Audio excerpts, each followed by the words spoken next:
Le 30 septembre 1913, dans le Landreau, dans le pays de la Loire, les gendarmes vont être alertés par des gens du village, après que ceux-ci aient fait une découverte macabre.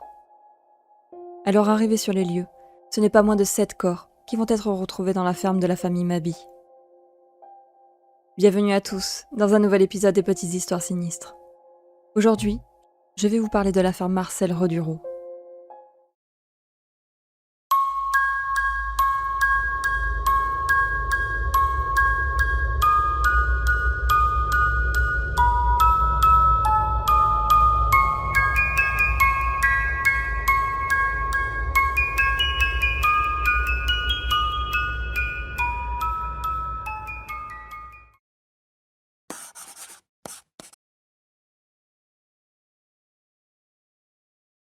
Notre affaire se situe aujourd'hui dans la commune de Bas-Briassé en Landreau, dans le pays de la Loire non loin de Nantes, comptant un peu plus de 3000 habitants en 2018.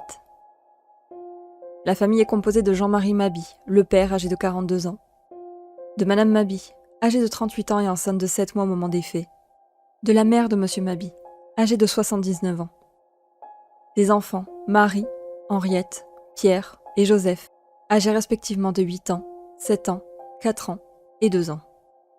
La famille vit dans une ferme. Ils cultivent la terre et possèdent un vignoble. Ils emploient 2 personnes. Dugaste Marie, une domestique âgée de 16 ans, chargée d'aider Madame Mabi dans les tâches ménagères de la maison, et Marcel Rodureau, âgé de 15 ans, qui quant à lui aide Monsieur Mabi dans différents travaux de la ferme. La famille est jugée par les voisins comme étant sans problème. Ils vivent leur vie et travaillent comme tout le monde dans le village. Tous les matins, des voisins habitués viennent chercher leur lait dans la ferme des Mabi. Mais alors que s'est-il passé dans cette ferme normale, abritant des gens appréciés de tout le village ?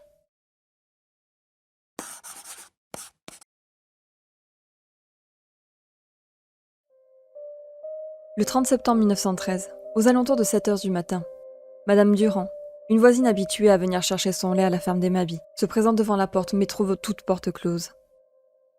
Elle ne trouve que le petit Pierre âgé de 4 ans, l'un des enfants de Monsieur et Madame Mabi, sur le pas de la porte.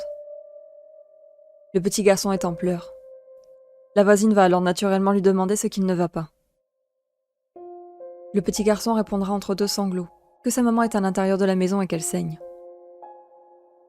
La voisine est au courant que Madame Mabi est enceinte et pense immédiatement que celle-ci est en train d'accoucher.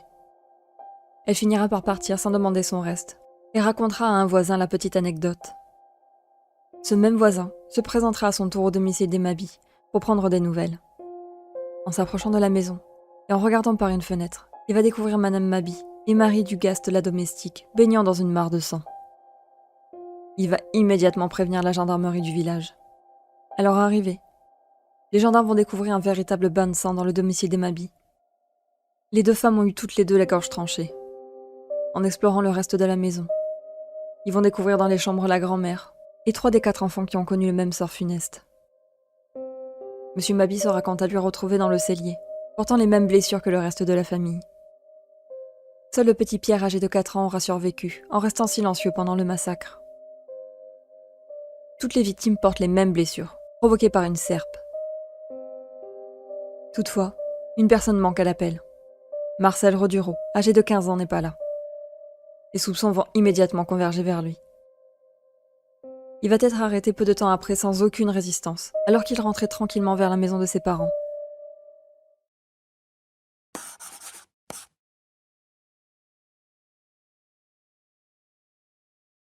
Après son arrestation, Marcel avouera immédiatement les meurtres et racontera leur déroulement. Le jeune Marcel était au service de la famille Mabi depuis le 24 juin de la même année. Il est décrit par certaines personnes comme étant sournois, coléreux et rancunier, et son caractère faux et sa sournoiserie lui avaient déjà valu des réflexions et des remontrances de la part de son patron. Le 30 septembre, le jour du meurtre, Marcel part avec son patron, Monsieur Mabi, pour tailler des ceps de vigne, munis tous les 2 d'une serpe. À la suite d'une réflexion de son patron sur son travail, Marcel va littéralement perdre la raison et assassiner Monsieur Mabi.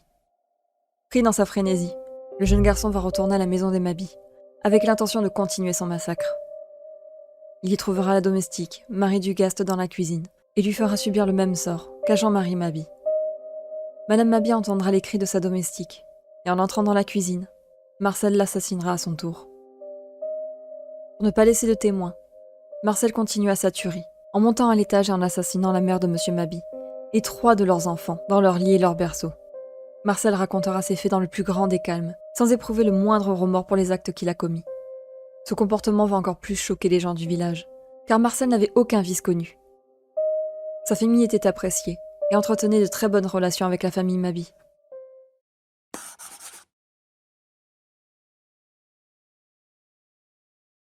Après avoir avoué ses crimes, Marcel Rodureau doit être jugé en début d'année 1914. La question va alors être posée. Est-ce que ce garçon est atteint d'un quelconque problème mental qui aurait pu expliquer sa perte de contrôle et sa frénésie meurtrière? Après avoir été examiné par différents médecins, il n'en est rien. Marcel Rodureau ne souffre d'aucun problème mental et était parfaitement conscient de ses actes. On sait que d'après le compte-rendu d'un gardien de la maison d'arrêt, le jeune garçon aurait tenté de mettre fin à ses jours, mais aurait manqué de courage. Le 3 mars 1914, le juge rend son verdict. Marcel Rodureau sera jugé coupable de tous les chefs d'accusation retenus contre lui, sans circonstances atténuantes. Mais du fait de son jeune âge, il ne sera condamné qu'à 20 ans d'emprisonnement dans une colonie correctionnelle. Marcel Rodureau finira par succomber de la tuberculose en début d'année 1916 alors âgé de 18 ans, et en n'ayant purgé que 2 ans de sa peine. Pour une simple remontrance de son employeur, Marcel Rodureau a enlevé la vie à 7 personnes, dont 3 jeunes enfants, sans jamais éprouver le moindre remords.